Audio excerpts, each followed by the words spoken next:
restaurant and a lounge. And the moment I heard about it, I thought that would be great because we have so much theft inside of our lounge and nightlife with passing cash. Yeah. But I'm also like you too. I do like to carry some cash.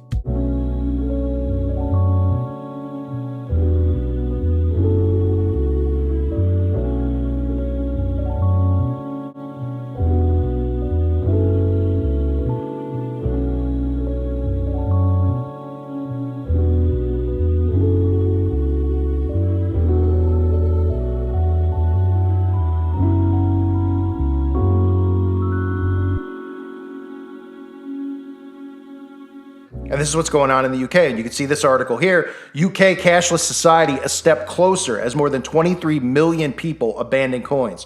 Report predicts cash will account for just 6% of payments within a decade, prompting fears millions will be left behind. And this coincides with what they're doing with the removal of these cash notes. Now, they're transitioning. I always talk about that. It's very important to remember that these mind control tactics that they use, they're always transitional to get to where they want. They don't just throw it on you because they know if you react and you suddenly are in shock and you're not eased into this stuff, that there could be an uprising, there could be upheaval, there could be something done.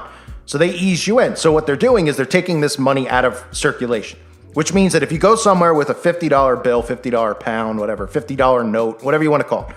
If you go somewhere past September, say it's December, and you go to a store and you got the 50 pound note, they will not accept the 50 pound note.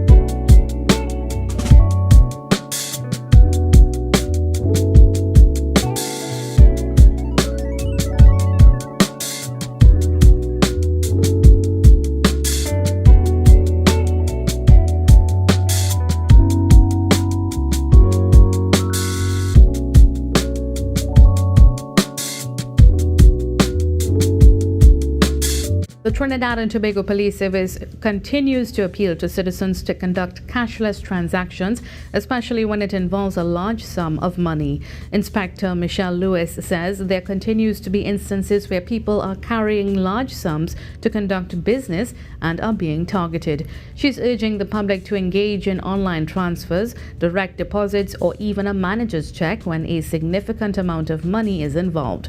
Inspector Lewis believes people need to have a greater level of responsibility and be discreet about their transactions. On the part of the the criminal, the person with the criminal intent, sometimes they have no control over that. But what we do have control over is the opportunity. And if you as a member of the public do not present the opportunity to cause that triangle to happen, then it will not happen. So you have a responsibility to ensure that that opportunity for the crime to happen doesn't happen.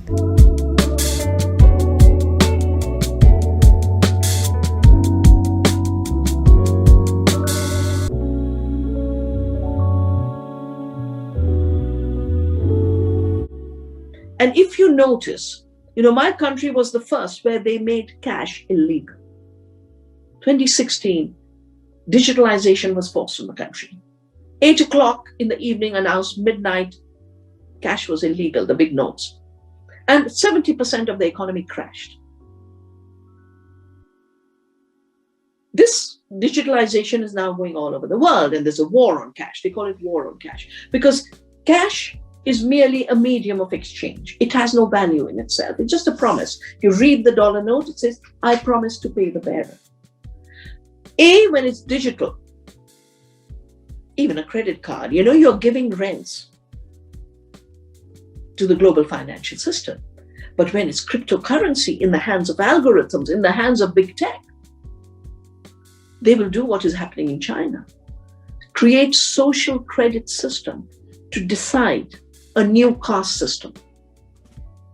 And you might have also followed that while all this has been happening, the founder of the World Economic Forum did a book called The Great Reset on how to deal with the COVID crisis. And everything we're seeing unfold is part of that Great Reset. But an element of that great reset is you will own nothing. Now, I'm a believer in the commons, and it would be so good if all land was a commons, if all seed was a commons, if food was a commons, if health was a commons, so that we had strong public health systems, strong community health system, deep knowledge about being healthy. But when Carl Schwab says, you will own nothing, he's saying we'll own it all. That's why you have Gates, not just owning the seed, wanting to own our food. One, of course, controls the health, and now owning land. This, if ever there was a time for humanity to wake up, now is the time.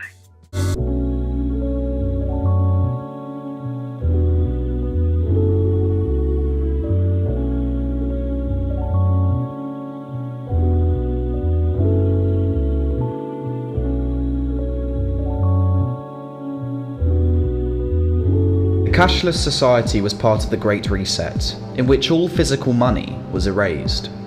Now money only existed as a digital currency within the machine. Countries were flooded with economic relief for the pandemic. But the continual support and reinforcement given to the system would only lead to a crash. It was designed that way. The fear kept people believing and trusting in an illusion of their false legacy. But whoever controlled or created this digital currency had the ultimate investment. They owned us. Governments kept promising us we would go back to normal, but lockdowns crushed people's expectation to where the only entertainment was their black screen and the four walls within their containment cells. Society now only existed in the technological world. They sold technology to us as if it saved us from disease and solved all of our problems. But in reality, it destroyed humanity and finished the world as we know it. There was no other choice but to reset the system.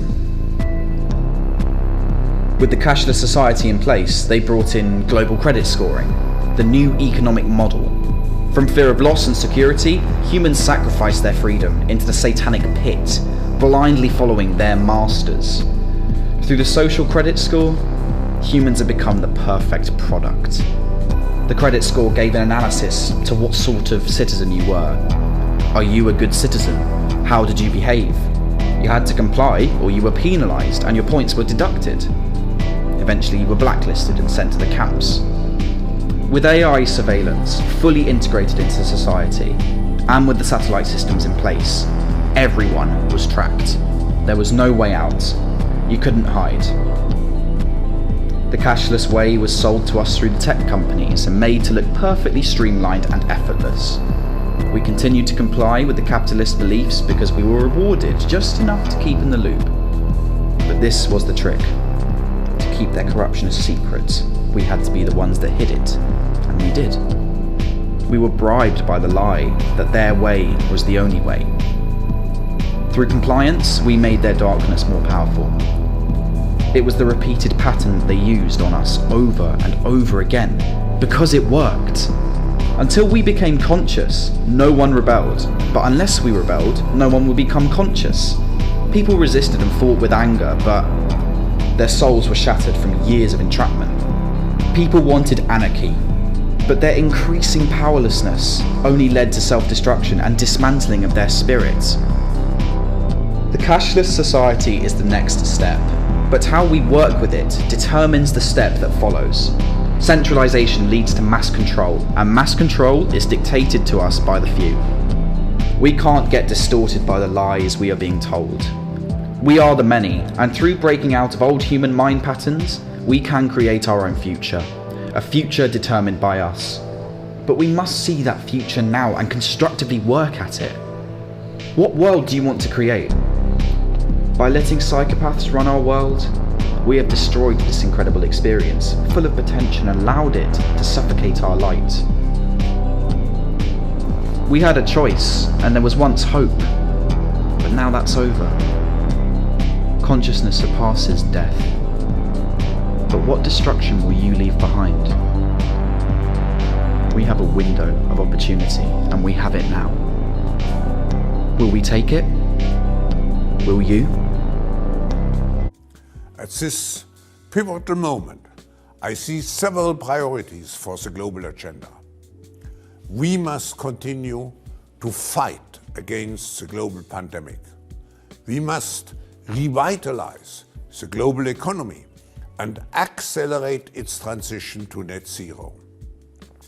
We must preserve biodiversity by deploying nature-based solutions, and we must narrow the gap between the rich and the poor to achieve more sustainable global development.